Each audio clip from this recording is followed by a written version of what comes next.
And OBS has begun. Once YouTube receives the streaming, I'll click on preview just so you know. Oh, we are live. Awesome. I was able to do that nice and easily. So, hello everybody. Who's there? Oh, I am not muted. There we go. Okay. So hi everybody, we're getting closer. This is me because I don't have my camera working and that's the way I prefer to be. Little cartoon Belinda.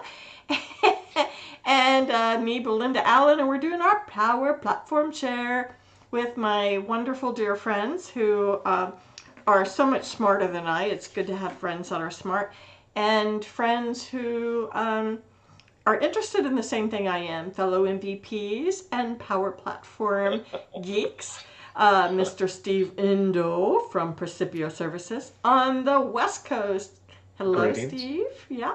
Interrupting your lunch hour. Normally you're outside, so. Yep. Thanks for coming in.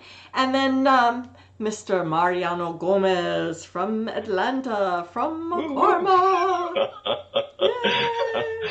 Yeah, hi everybody. Hi. So we have a lot of really cool things to talk about today. The first one that I want to talk about is I'm going to, let's see if I can, should have had this up on my screen already, but the Power Platform World Tours that are going on. If you guys haven't signed up for one or found one in your area, you definitely should do so. So just recently I attended the Tampa World Tour. That was the first one for 2019. Last year and the year before, it was Power BI World Tour, and now it is Power Platform. So they have divvied it up a little bit. I was excited.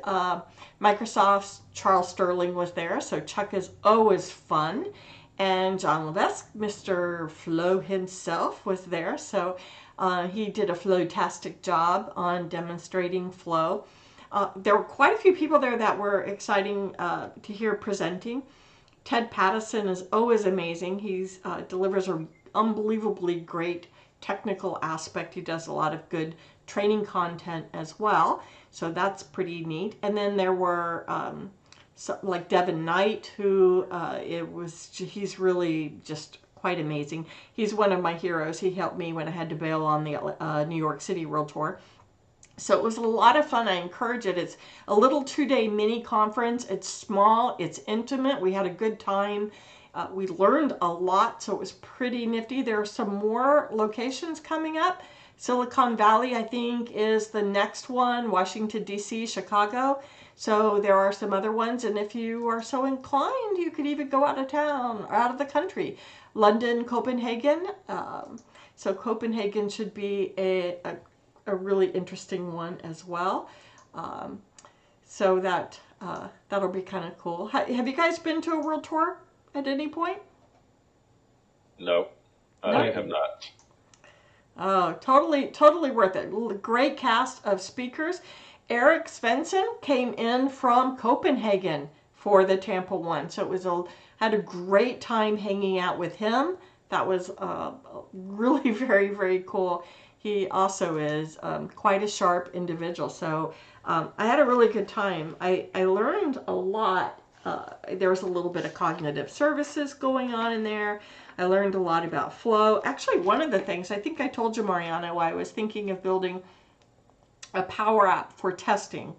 And specifically, yep. I mean, like, this is our a list of things that we test.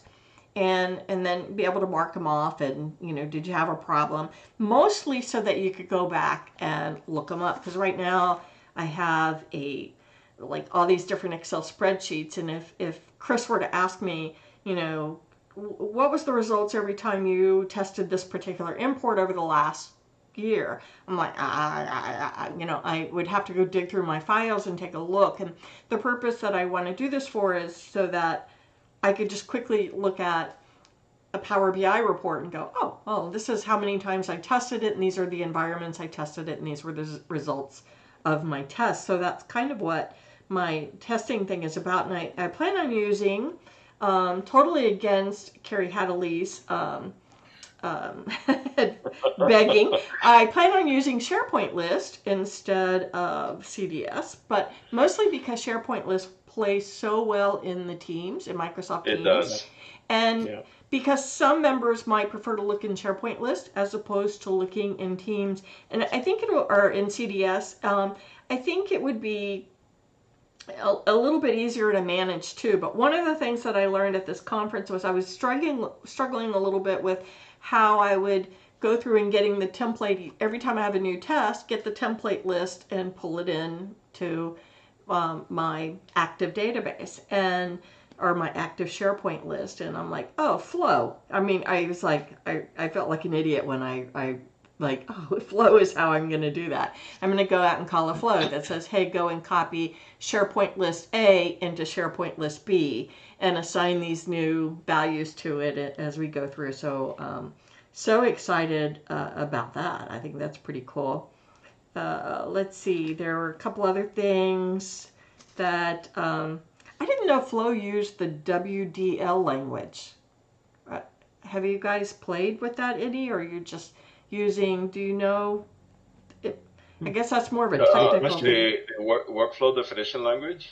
a WDL. I don't know exactly what that is. Carrie, you were in that session with me, so if you would type in Workflow description language? Yeah, something like that. Yeah, Workflow so description or workflow definitions, one out of the yeah, two. yeah, and I was just I'm like I don't know. Interesting. There's a OpenWDL workflow language, an open source version. Yeah, so I guess if you Interesting. want to get in and manually do it instead of wizard-driven flow, then that would be how you do Interesting. some of that. So thought I would share that. So that's pretty cool. Oh, here is Isn't that a new feature in Flow where you can see the kind of the code behind your flow? I think it's a new feature. yeah, could be. Yeah. Okay, so here is something that is so cool that John Levesque does. And I loved it. He says he doesn't carry business cards anymore. He has a form on his phone and he hands it over, and people fill it out, and basically they get an email instantly because of Flow that with all of John's contact information. But then he also has their contact information, and I thought hmm that's pretty darn smart. I love that. And so, oh, and one thing that's new, Flow is going to start working with Visio, or works with Visio now, so you could do a lot of the Yes. diagramming. I've seen that. I've only seen a snapshot of it, but it looks very impressive. Yep, very very cool. So those were some of my big takeaways that that I wrote down. So thought I would share that. So let's start with you, Steve. So you've got some Flow working with email since we're talking about Flow. Sure. Let me switch over to my screen and give a little background. Let me see how to do this. Move a few windows around. Share. Okay. Are you seeing a Yep. seeing a PowerPoint here? Yep. hmm Okay, so the background, this is a pretty mundane thing, but it was amazing to use Flow to solve this problem. I haven't used an RSS reader in years, just haven't bothered, but I was looking for some articles on some economic subject and came across this blog or this website, and they explained whatever economic topic I was looking for, is like the inverted yield curve or something like that. And I saw this website had a lot of interesting articles, and they update all these economic indexes and metrics regularly and send out these articles. The downside is that when I signed up, I created a flow that said, okay, whenever a new post is added to this site from the RSS feed, send me an email. Well, that's great, but I was getting 15 emails a day. It was out of control because this woman, Jill Mislinski, is quite a prolific author. So I went back to the Flow website and I found a flow that allows you to send a digest. So this is one of the first times I've actually used one of the predefined templates, because I always thought, oh, the templates, they're for, scenarios that aren't relevant. But this one I was searching around, and I searched for ones on the Flow blog, and they have a couple. and it says, get a weekly digest of new Flow blog posts. And I thought, okay, great. That's what I want. I want a digest of the post for, in my case, I wanted it daily. So I was able to start with this template, and based on that template, I made some modifications. So I called mine Get a Daily Digest from the D Short blog. And instead of weekly, I said every day. So 8 a.m. every day, prepare this flow. I changed the RSS feed to that particular blog. And then you can have a filter saying, okay, what date range? And in my case, I only wanted 2 days ago, which is the previous, basically yesterday's is how the math works out apparently, instead of the last 7 days. And so it reads the RSS feeds, grabs the articles from the last day, and checks if there are any posts. And then if so, it will actually send me an email.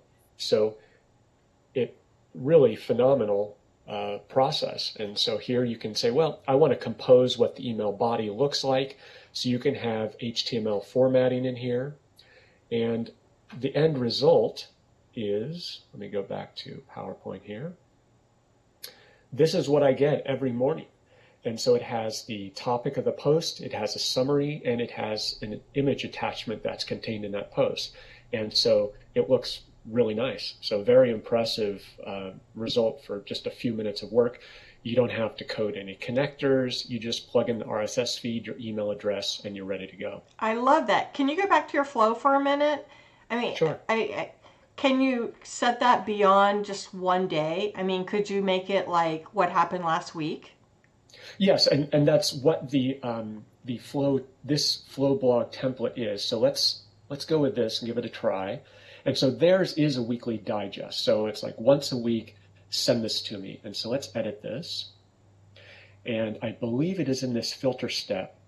And so you notice this add days is -7. And so I changed it. I initially changed it to -1, but what that did is it gave me only posts that were created today as of 8 a.m.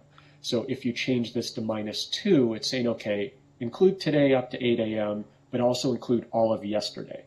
And so you can adjust however many days you want. You can make this monthly. So just give me the last 30 days. And that is cool.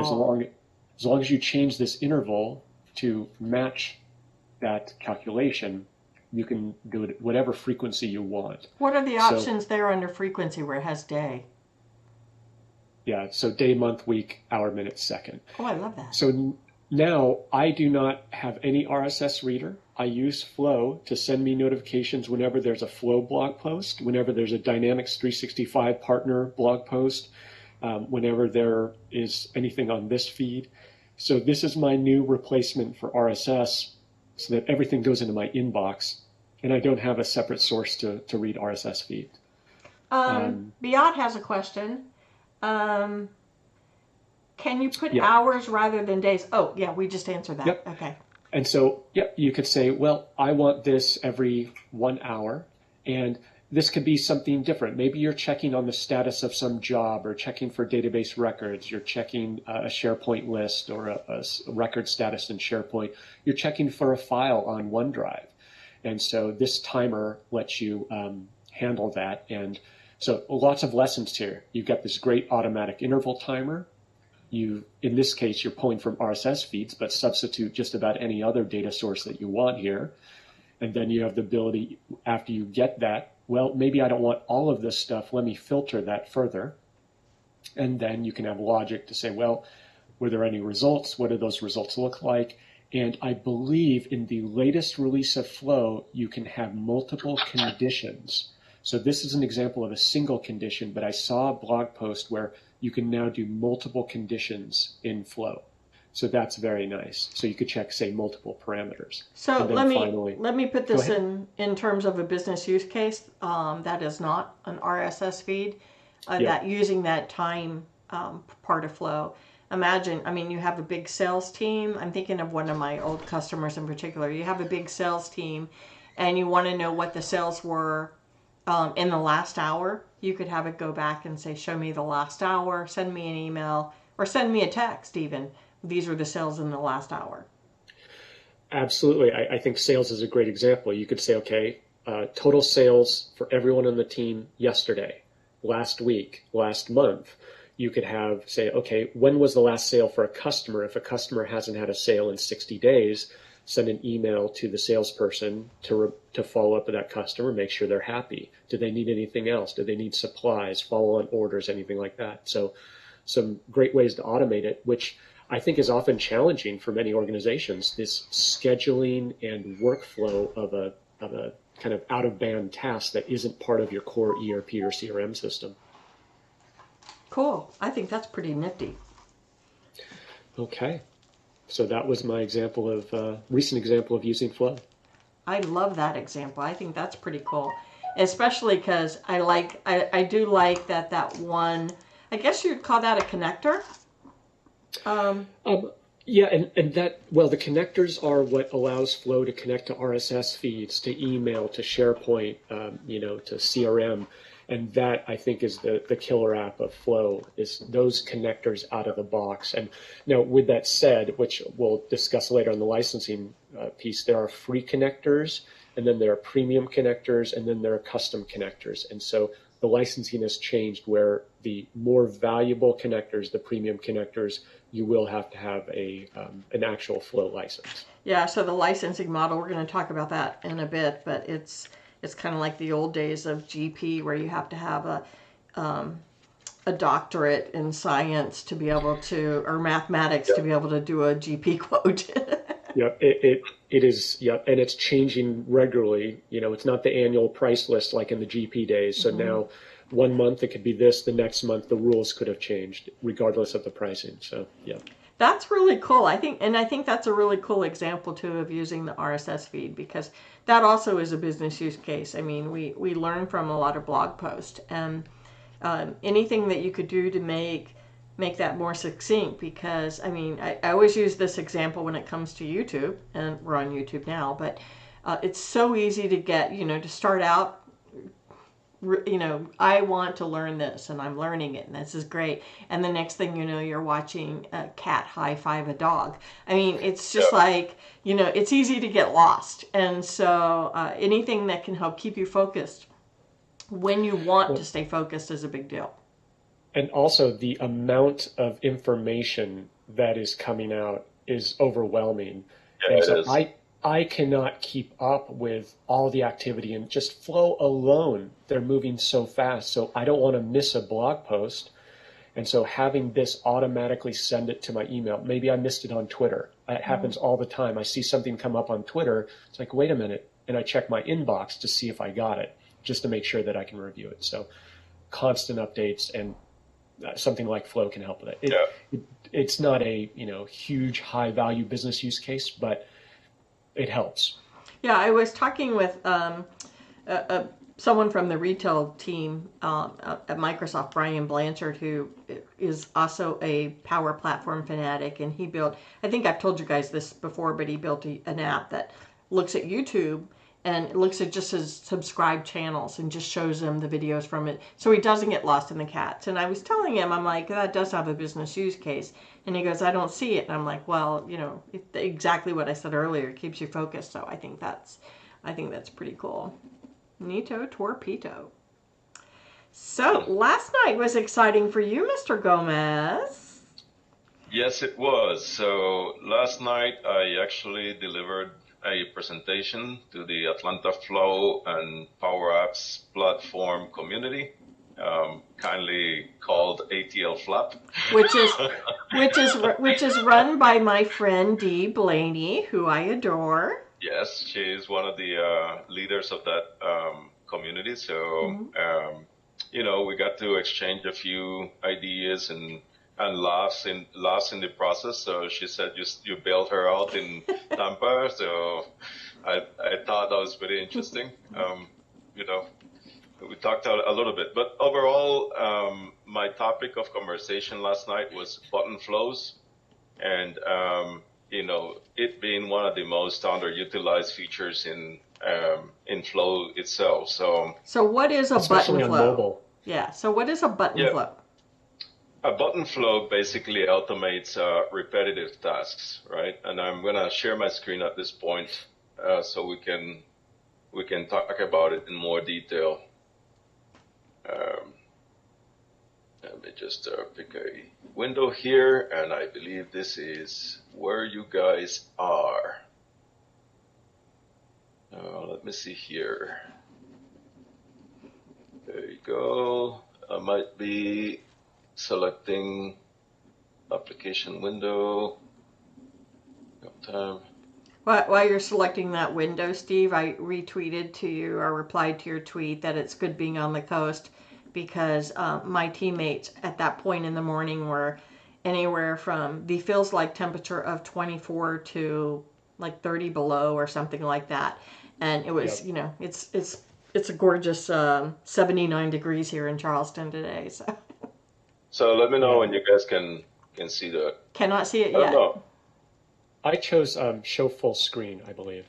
Yeah, that's what I was looking at, but Stop your it's screen. not. Stop your sharing and try it again. I'll try that again. Yeah, occasionally that works. So It seems to I have blacked out full screen. Huh. That's not good. No. Can you still hear me Always though? Mariano I still hear causing you. problems. Yep, we hear you fine. It doesn't even show your sharing screen. Yep. Okay. While I get back to this.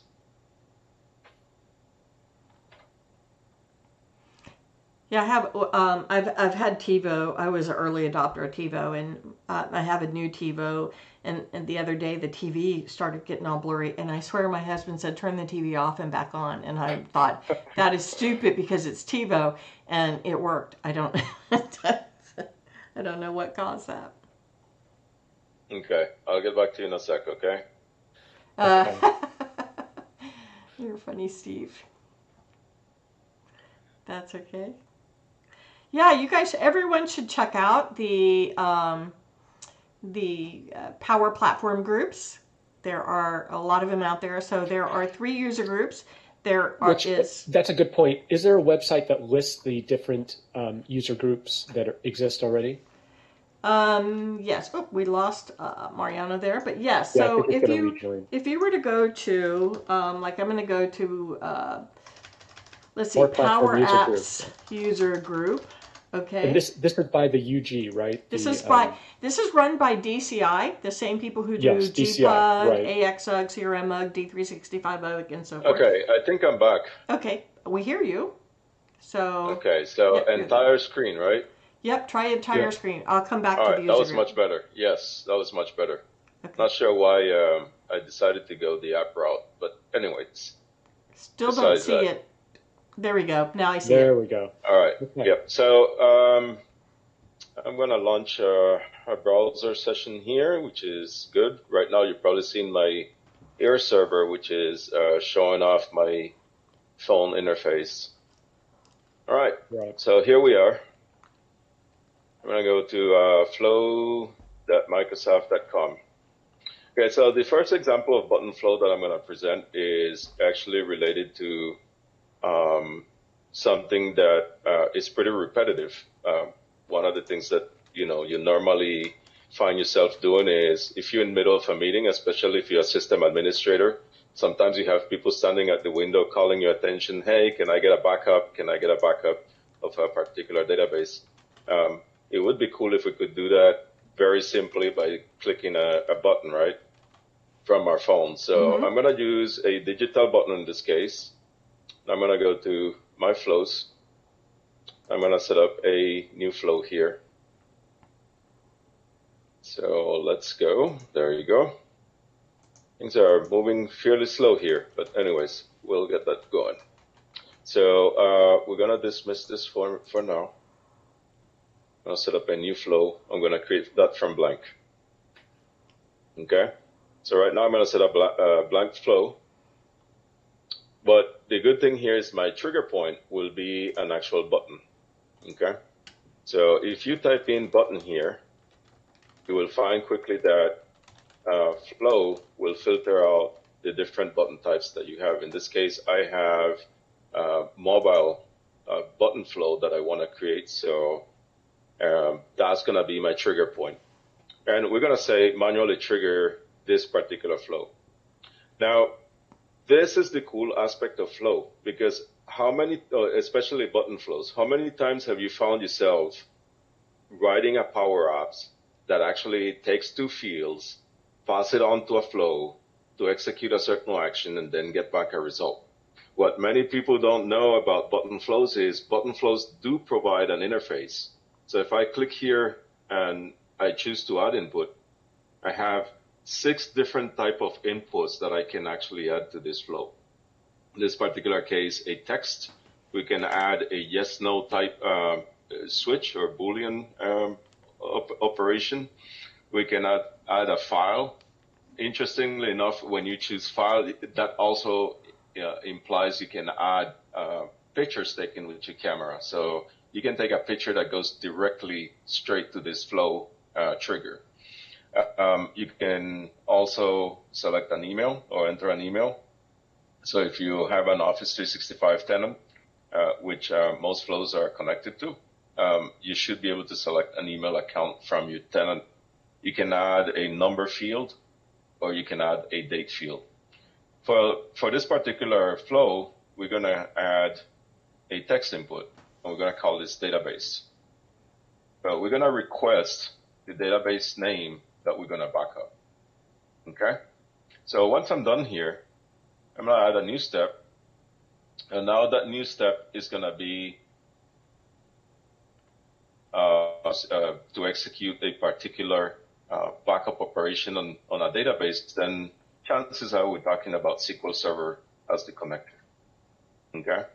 So in this case, this SQL Server connector that I'm selecting is then going to use a connection to my local database on my machine, on my on-premise machine. So this is where it starts to get really cool, because now I'm actually using a cloud service to invoke a stored procedure and execute a function that's going to be local on my on-premise environment. I'm going to choose SQL Server here. And what I want to do in this particular case is I want to execute a procedure. So I'm going to show you guys quickly here, before we even get there, what that procedure looks like. So you can get an idea of the nice, beautiful things you can do with Flow. So I have a procedure that I created. Hopefully I can get to it via quick access. And yep, here it is. And that's my flow, my procedure that's going to back up that database. And in particular, I'm going to open it quickly with code here, so we can get a picture of what that does. It's nothing more than executing a backup statement, but you will get a pretty good idea of what we're doing here in general. Things moving slightly slow. I'm not entirely sure. Maybe we have bandwidth issues here, but let's keep going at it. Now that's pretty cool, because you could pass on the power to do a SQL backup to users. Yep. Without them having access to anything. Correct. So now you have the procedure, and all it does is it takes a backup parameter, the database that I'm going to back up as a parameter, and then it's going to simply create the physical path where that file is going to be stored, and then it's just going to run the backup database statement in SQL Server. That's all I'm doing here, nothing fancy. So once I go back here, I can then choose that procedure that I just created. Okay. So see, the cool thing is Flow automatically knows how to display or list all the procedures that are on that particular database. So I'm just going to choose this one. As an effect of choosing that procedure, once Flow hydrates that procedure, it's going to ask me what's the database to backup.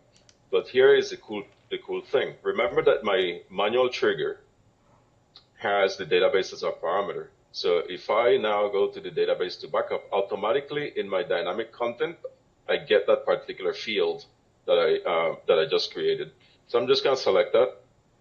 And finally, I'm going to add a notification, because if I'm on a mobile device, the last thing I want to know is that, or the first thing I want to know is that things completed successfully. So I'm going to send a mobile notification. And that mobile notification is just going to be backup completed. Okay.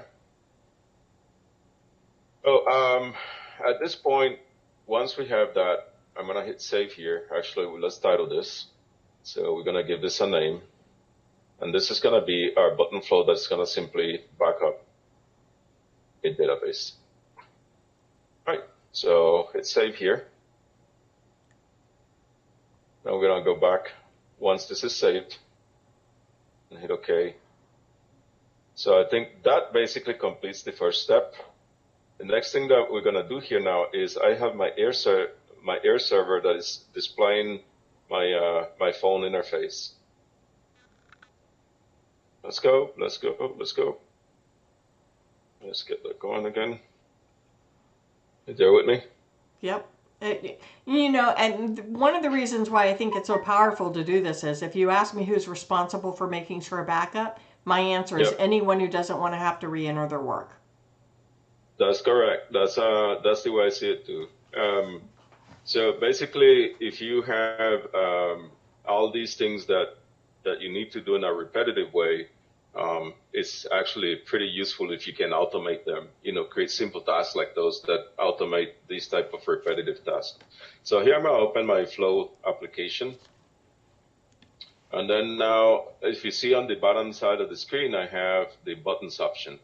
Okay, so if I click on buttons, automatically my backup database button appears there. So I had actually prepared a folder here where I am going to back up this database. And note that that backup is going to now be in my button flow demo folder.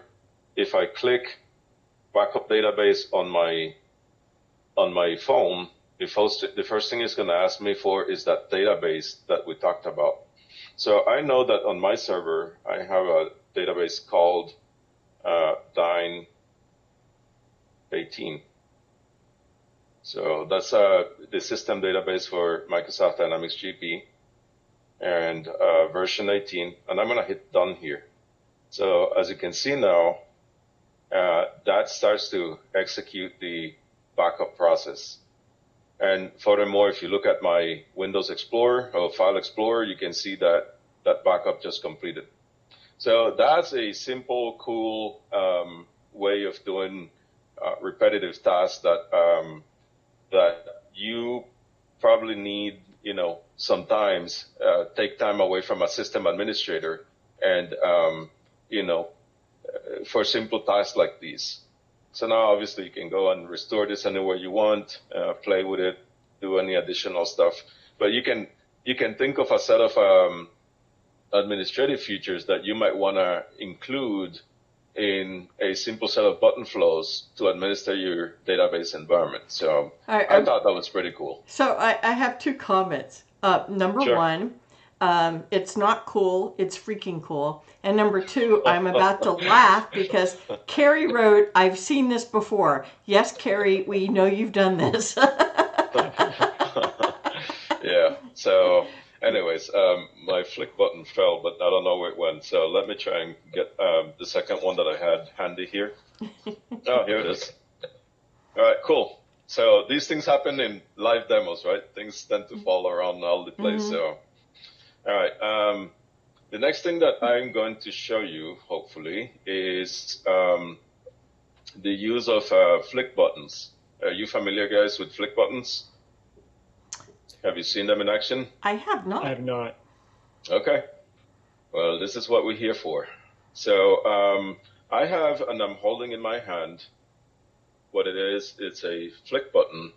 And a flick button is made, or flick buttons are made by Shortcut Labs. Shortcut Labs is a great company that you probably want to visit. They create some really cool devices that you can automate. Things like this that I'm showing you in particular, right? Now, let me get back my air server here because this is going to be super cool. So let's see now. All right, so if you can see my air server again, I have the Flick application here. And these little devices work by connecting by interfacing with your Bluetooth, or the interface to your phone via Bluetooth. So I'm going to pair this particular one up. All I got to do is click here, add flick on my phone, and it's waiting for input from this flick. So right now, because I used this one before, it's actually locked, but I can press and hold it to unlock it and pair it up with this phone. So let's see if that works. Nope. Yikes. Try again.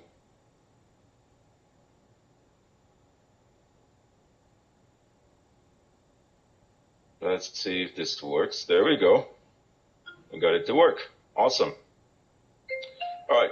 The first thing that we need to do now is assign a name to this, and I'm going to call this, I don't know, panic button. So we're going to create ourselves a panic button. And the reason I actually started with this whole thing is because I was thinking during the days of school shooting, what if my son, the one thing I always tell my son is protect your phone at all costs, right? Because one of the things you don't want to do is lose your phone during an event.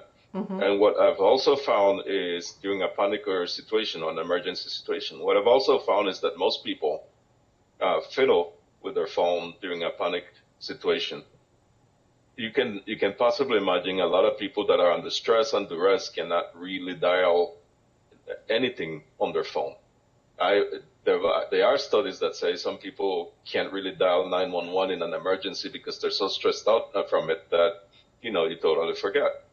But things like a simple device like this that all you gotta do is press the button and don't worry about anything else, come in pretty handy at that point. So I'm gonna hit done here, and I'm gonna register this flick button with my mobile device. Okay, so once I'm done here, I'm just gonna go back and click, then associate each one of the things that you can do. You only have 3 events: click, double click, and hold. Press and hold. You can associate them with specific events. So here in click, I'm gonna click the click in particular. I'm gonna go to tools, and lo and behold, you can associate this to a Microsoft Flow. Okay, so if I click Flow here, I can also include the GPS location for the device, for the little Flow device that I'm click device that I'm showing here. Wow. Nice. So that might come in very useful if somebody has an emergency, right? You will want to know where to redirect the emergency services in that case. So in that particular case, I'm going to hit Save Action. But because I don't want my son to have to think about whether he needs to click, double click, or press and hold, I'm going to quickly assign every single event to this flow, okay, to that flow action. And then the whole event, likewise, I'm going to associate it to flow. And in all cases, I want to send the GPS location. So as you can see, all 3 of those events in the panic button that I just added are now associated to flow itself. Good. So we're done there. The next thing I'm going to do here now is I'm going to set up a flow. I'm going to go here to new, and I'm going to create a flow from blank. And that flow in particular is going to look at, one thing I wanted to show you is if I type button here, that's the trigger. Flow not only presents mobile buttons, but it also presents a flick button. Okay, that's the little device that I just had in my hand. So if I click on flick, okay, I can say when I can trigger this when a flick is pressed, which is probably what I want in this case. Okay. So the particular event that I'm looking for, if I don't want people to have to think whether it's a double click versus press and hold, you can trigger the event for any. But anyways, the one thing that you want to do here now is then load up your flick, and note that I have the panic button as one of my options in here. Now, I want you to think about this in several different ways. This is a perhaps a trivial example, but if you have situations where you don't want employees to be clicking in or check, swiping cars in and out of a warehouse, or if they have to visit several environments, you can load them up with a few flick buttons, and all they gotta do when they go to each environment is press their flick button. It's good for things like capturing time that you spent on an activity. Those kind of things are what I want you to think about here. But anyways, I'm laughing. Yes, go ahead. Carrie wrote that he used the flick button for his wife. She was sick in bed, so he made it a call button for him. Yeah, there you go. Yeah, and I think that's I think that's an important point. Is a lot of these technologies, they're neat, and the challenge is finding the value scenario, especially in business. Where can we use this in business? The integration with Flow is great, and now it's up to us to be creative enough to find the use cases where we can apply this. So, just to round this out, I'm going to make you a quick new step here where all you're going to do is you're going to use Office 365 to send that notification. You can also use a mobile notification if you want. And I got to show you guys a new connector that I found that is really super awesome. But for now, we're going to just work with this one.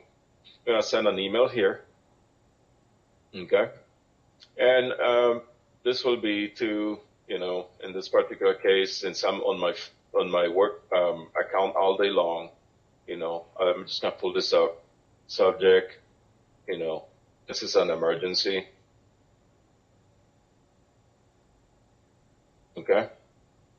And in the body, I'm just going to say, this is also something that I found really useful.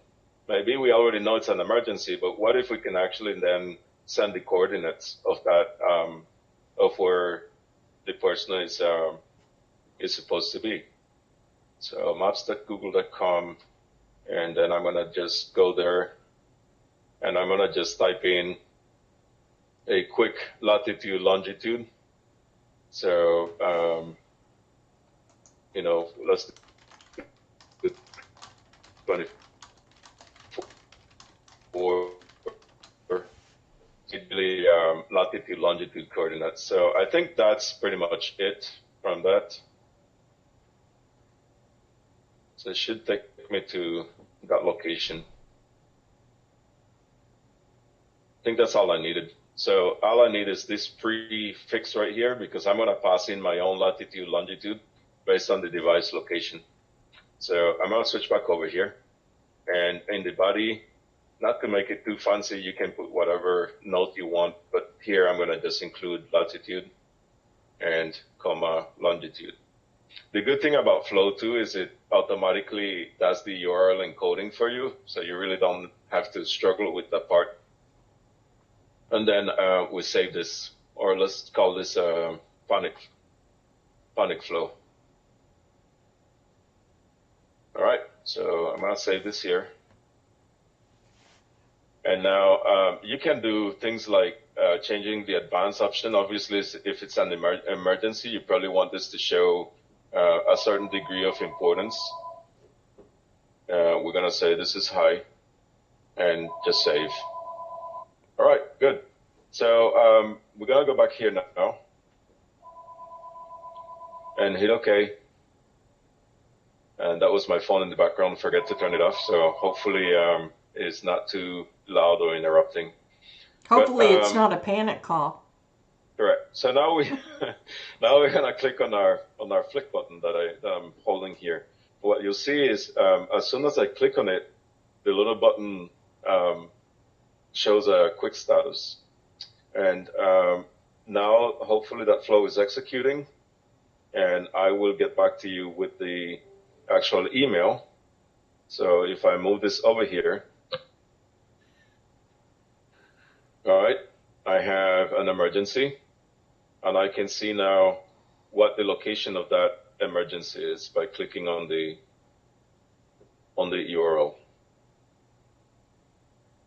Very nice. Yeah, that's pretty cool. I found that to be super cool. Obviously, I'm home, so that's where it's pointing right now.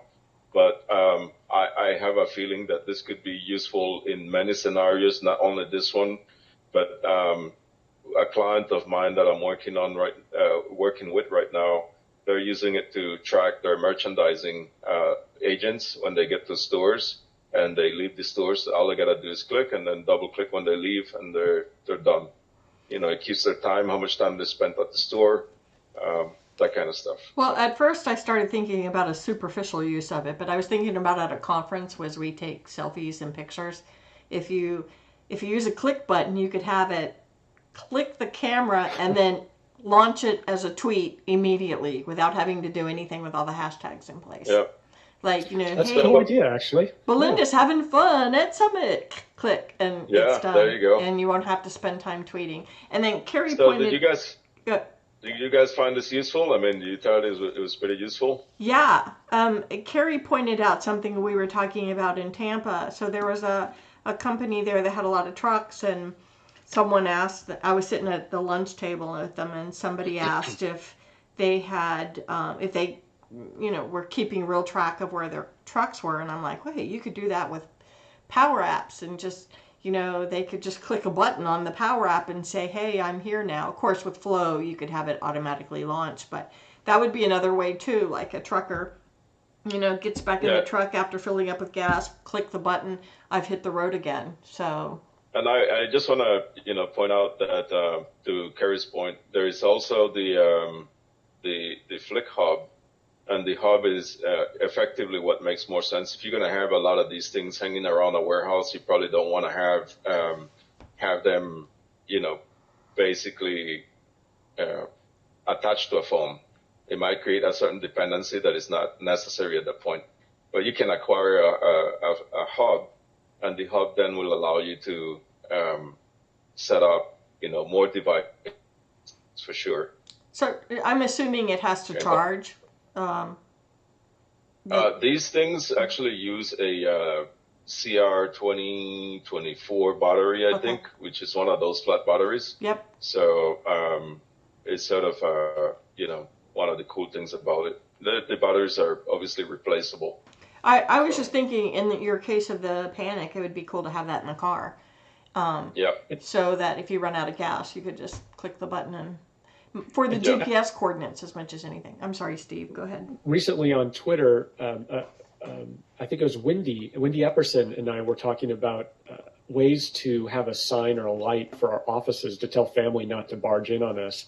And the thread was talking about, IoT devices. And so this would be great. It could be a flick button on my desk that triggers some device that flips the light on, the do not disturb light. Mm-hmm. So again, kind of a trivial fun example, but no, that's a good example. Good business use case. Yep. That was just to round this out, I found an actual a connector made by InfoBip, and it allows you to do text to speech. So if you want to do orders over the phone or place set a flow that basically dials out to somebody's phone and give them a voice notification, that's even better sometimes than just receiving a text. So I found them to be really cool options. Yeah, that's really cool. Yeah, fascinating. Yeah, that's it. I'm going to check out Flick when we wrap this up. So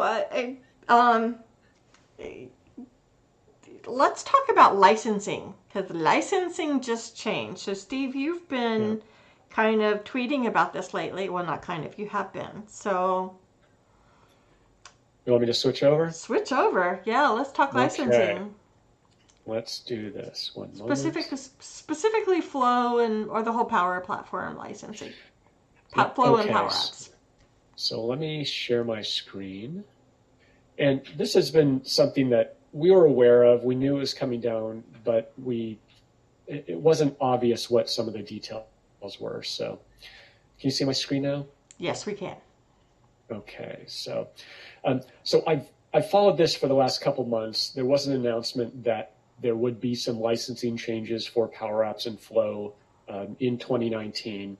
and it wasn't obvious what they would affect, how they would affect your existing flows and power apps and new ones and various organizations. So I found this blog post, excellent blog post. I don't know how to say his name, but Jussi.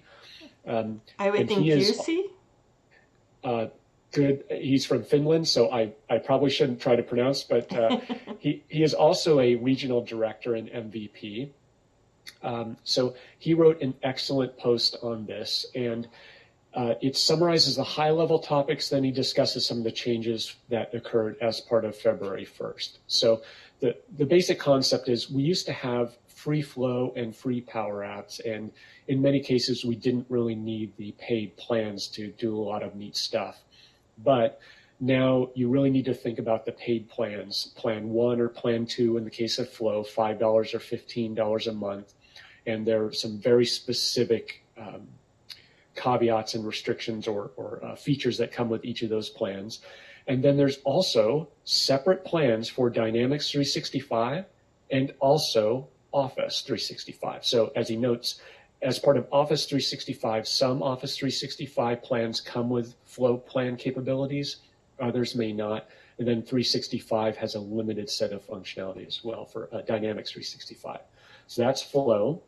And then Power Apps, similar feature set for licensing, Office 365, Plan 1, Plan 2. But notice Plan 2 is $40 per user per month. So that's a pretty big jump. And then Power Apps for Dynamics 365. So a lot of permutations here. And then he mentions and describes the changes that are occurring as of February.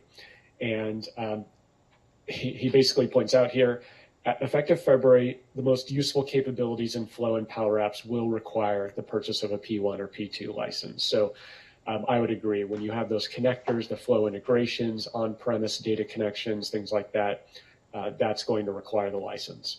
Mm-hmm. So he goes through this, and so I'd recommend reading the blog post. And let me see if I can jump over it here. Okay.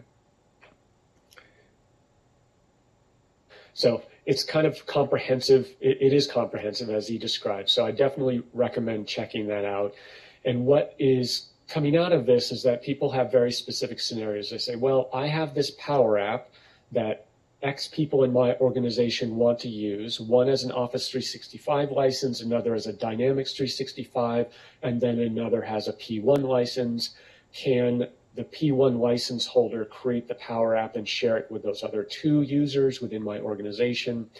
And then Mariano, I think you had a question a while back about, well, what about users outside the organization?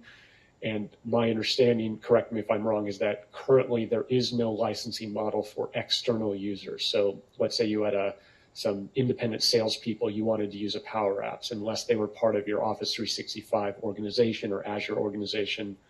I don't think you can license them to use your apps. Is that accurate, Mariano? That's correct. Not supported yet. Yeah. And that's as far as I'm going to leave it.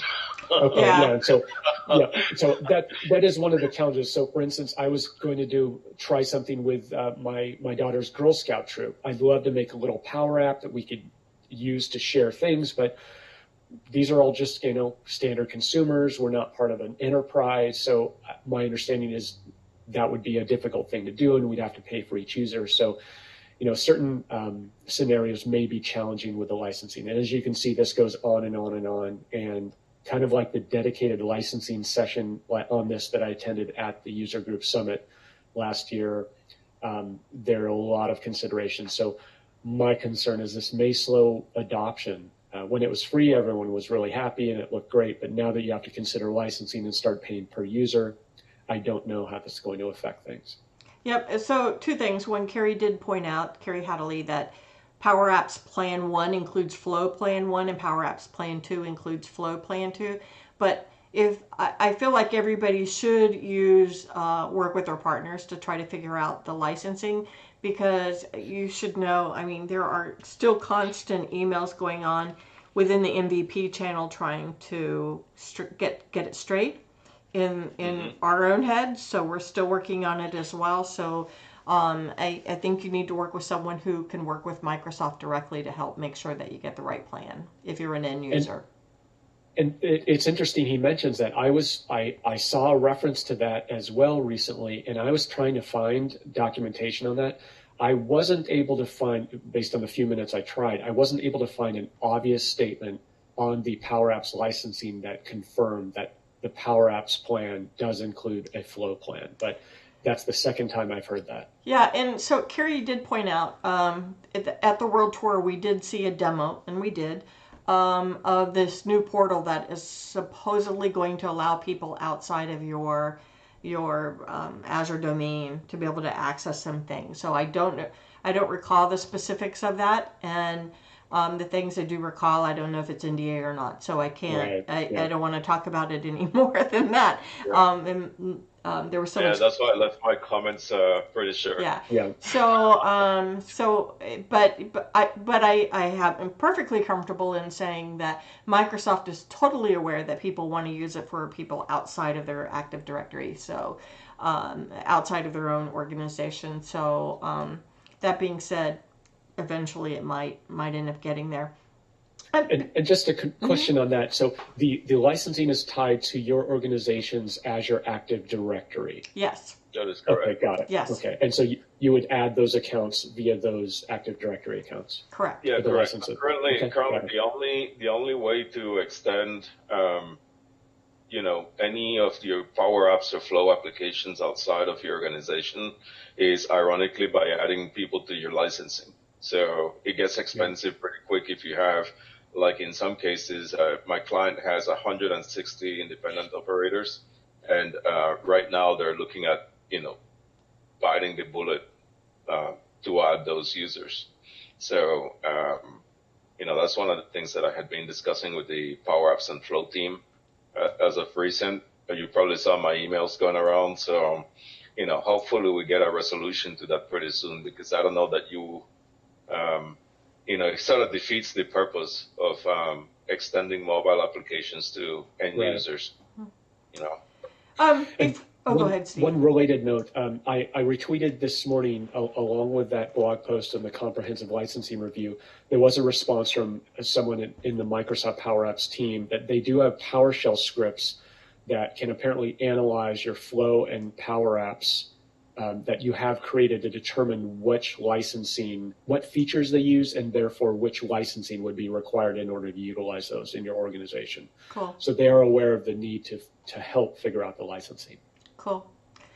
Before we get to our final topic, I did want to go back and address the user group question again. Since we started that, I didn't want to leave it hanging. So there are 3 separate user groups. There's Power Apps UG. Oops, Steve? Oh, okay. You're fine. I happened to look at YouTube is on a little bit of delay, and I saw you talking on the YouTube delay, Steve, and I thought, anyhow, that's just Belinda craziness. All right, so there are 3 user groups, 3 products in the Power Platform family, and all 3 have a separate user group, and these user groups are free to join. They are run by Dynamics Communities, as I mentioned, the same company that runs the GP user group, AX user group, CRM user group, Dynamics SL user group now, Dynamics 365 user group, all of those, same one, except these are free. So they're done with Microsoft's endorsement, blessing, and participation. So I should point that out as well. So there's Power Apps UG, which is powerappsug.com. Flow has one as well. Power BI has one, which obviously I'm super excited about that. And actually, if you're going to happen to be in May in the Charleston, South Carolina area, we're having our first meeting coming up, so we're getting that going. Or you could go to powerplatformug.com and get information about all of them. So, Steve, you were asking about where to get memberships.